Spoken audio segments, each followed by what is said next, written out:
Ready to move in premium triplex villas at Kollur APR Projects. జై శ్రీరామ్. ఎక్కడ చూసినా శ్రీరామ నామస్మరణతో మార్మోగుతోంది. ఇక శ్రీరాముడి పుట్టినరోజు వేడుకలు పురస్కరించుకొని అయోధ్య అంతా సర్వాంగ సుందరంగా ముస్తాబైంది.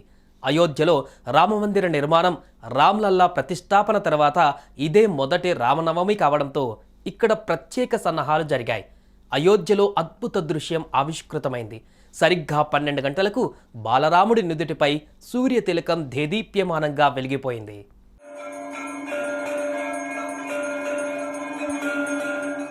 శ్రీరాముడు త్రేతాయుగంలో చైత్రమాసం వసంత ఋతువు శుద్ధ నవమి గురువారం పునర్వసు నక్షత్రం కర్కట లగ్నంలో సరిగ్గా అభిజిత్ ముహూర్తంలో అంటే మధ్యాహ్నం 12 గంటల సమయంలో జన్మించాడు. ఆ మహానీయుని జన్మదినాన్ని ప్రజలు ఓ పండగలా జరుపుకుంటున్నారు.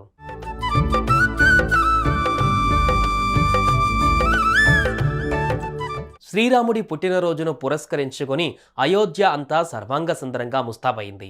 ఎన్నేళ్లైనా చెక్కు చెదరని కళాఖండంలా నిర్మించిన అయోధ్య ఆలయంలో అడుగడుగునా ప్రత్యేకతలే దర్శనమిస్తున్నాయి.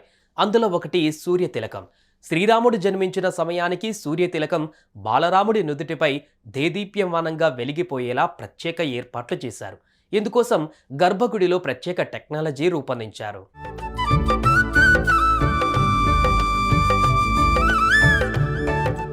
ఈ క్రమంలోనే అయోధ్యలో అద్భుత దృశ్యం ఆవిష్కృతమైంది. మధ్యాహ్నం 12 గంటలకు బాలరాముడి నుదుటిపై సూర్యతిలకం కనువిందు చేసింది. బాలరాముడి నుదుటిపై బొట్టుల 58 మిల్లీమీటర్ల పరిమాణంలో సుమారు 5 నిమిషాల పాటు ఈ కిరణాలు దేదీప్యమానంగా వెలిగిపోయాయి. ఇది చూసి భక్తులు తమ జన్మ ధన్యం చేసుకున్నారు.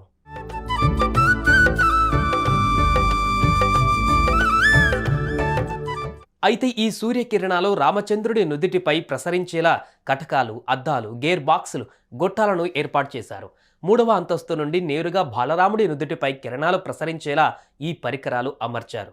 3వ అంతస్తులో అమర్చిన మొదటి అద్దంపై పడి అక్కడి నుంచి ప్రతిబింబిస్తూ ఇత్తడి పైప్లోనికి ప్రవేశిస్తోంది. ఆ తర్వాత ఇది ఇత్తడి పైప్లో అమర్చబడిన 2వ అద్దాన్ని తాకి 90 డిగ్రీల వద్ద మళ్ళీ ప్రతిబింబిస్తోంది. ఆ తర్వాత ఇత్తడి పైపు గుండా వెళుతున్నప్పుడు ఈ కిరణము 3 వేరువేరు లెన్సుల గుండా ప్రవహించి పొడవైన పైపు ద్వారా గర్భగుడి చివర అమర్చిన అద్దాన్ని తాకుతోంది. అలా వచ్చిన కిరణాలు నేరుగా బాలరాముడి నుదుటిపై పడి ప్రకాశిస్తున్నాయి.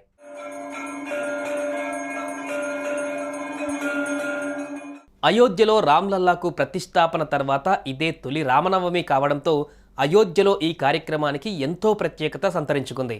ఇక రామ్లల్లా దర్శనం కోసం అయోధ్యకు భారీగా భక్తులు తరలివచ్చి భక్తులు బాలరాముడి నుదుటిపై సూర్యతిలకం ఆవిష్కృతమైన దృశ్యాన్ని కనువిందుగా తిలకించారు.